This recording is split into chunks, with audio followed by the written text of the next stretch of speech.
So I want to end tonight. One of my first experiences with this whole situation had to do with an employee who worked for me, one of my first employees.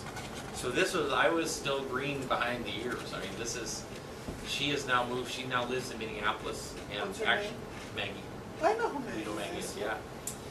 And Yeah, so Maggie, I'm old. I know, yeah, you remember Maggie. So now this is, we had a team, we worked together for 11 years, so you remember, Wow. yeah. So, but when I was, I had read about and heard about blood pressure being lowered, but I hadn't experienced it yet. Maggie started working for me, and she was 26 years old. And she had been given medicine for blood pressure. Now, her situation was interesting in that there were a number of people in her family who had high blood pressure, okay? So she was under the impression, and the doctors had said, you have a genetic tendency, you have high blood pressure, all these people in your family have it, so you're going to have to take this for the rest of your life. So here she was, right? So she starts under chiropractic care. And it wasn't but like 3 months or so, her blood pressure had dropped so much, she had to stop, because when she took blood pressure medicine, she would get her blood pressure would go too low. She ended up having to, and no one was more surprised than I. This gal, Maggie, and she's no longer on blood pressure medicine. And this was someone who was going to take it further. She was on track to take this thing for the rest of her life. Chiropractic for her, working in our office, ended up transforming her future, right? And you start thinking, well, this is really, really interesting.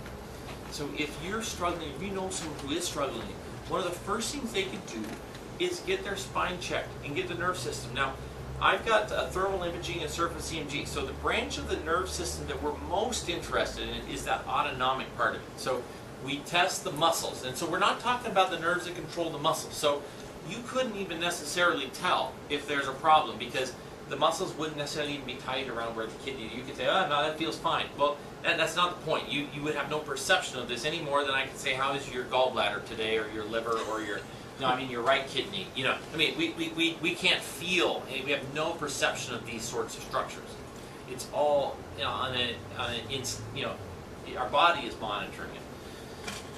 But we need to check it, it's the autonomic part of it. So when we measure that thermal scan, where we're looking at left and right, left and right, left and right, we've got to try to figure out where might it be. So if we see a lot of red bars up in your upper neck by the atlas, then we would think more like, let's get that area cleared out.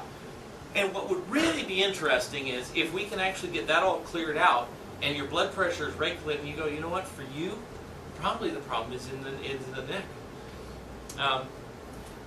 But I'm a very curious person. I still wonder. In fact, I've thought about how could I diagnose this any easier. I've often wondered if I could do things like put a blood pressure cuff on somebody and have them like turn their neck or prick them, do something and check and see if their blood pressure changed, or bend over and do something and then check their blood pressure. So if any of you are real curious and you have high blood pressure, I mean, I'm wondering how do we try to trigger the areas if we think, well, what if it's the atlas? What if it is down here by the carotid sinus where the signal's going in? If you can figure out a way to make a problem there and then test your blood pressure and see if you can get it to change. This is what I'm wondering. Wouldn't that be fun to be able to do something like that? But that's kind of where I'm starting to wonder if there's a way that we can provocatively test different areas of our body and see if we can test the blood pressure.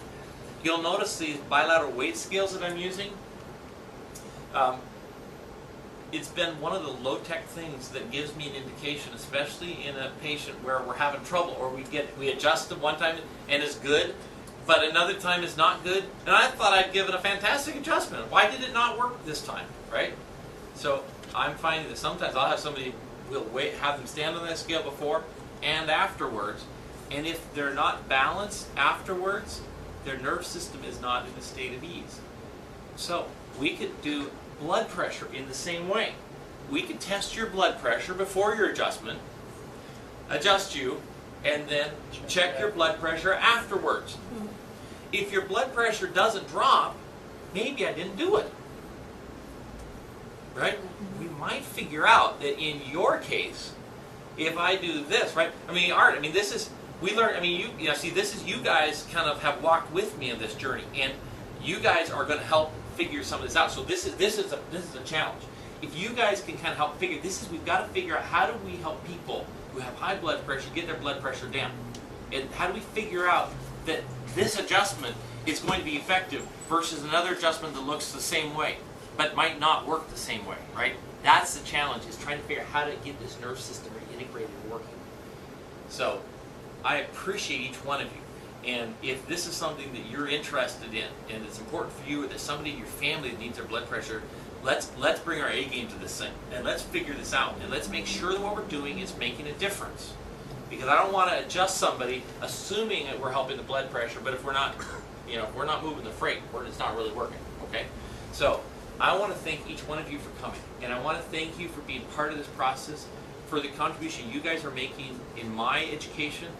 I learned from each one of you, and I appreciate you, and I appreciate the chance that you have given for me to work with your body. So if you really want to take the next level, let me serve you. Schedule, consult, and if this is something you want to talk more with me about, probably the time is not if you just schedule for an adjustment. Make sure you schedule a consultation with me and say, I'd like to talk to Dr. Dave about my blood pressure, or my niece's blood pressure, or something like that. Every day I will always make time for that. Obviously earlier in the day is than later in the day, but if you want to start doing that, or you can say, hey, this is my plan of attack. I need to get more exercise, and we can say, well, what are you going to start with? And I can help hold you accountable to that if you'll let me know what your decision is. I would rather if you know what you need to change, that you can say, Doctor, I know I need to change this. We can check your blood pressure, then a month later we can check it again, and we can see how you're doing. But I would much rather see someone who's made a commitment to do that, and then I want to support that and to make sure your nerve system's working, and that the autonomic is getting more balanced and things like that. If all that stuff is coming together, we should be able to get that blood pressure to drop. All right? So thank you for coming, and I will stay afterwards. If you do have a question for me, I can do that, or if you do want to schedule a consultation, feel free to do that. Also, if there's any food there, make sure you eat the rest of that too. So thank you for coming. Have a wonderful evening.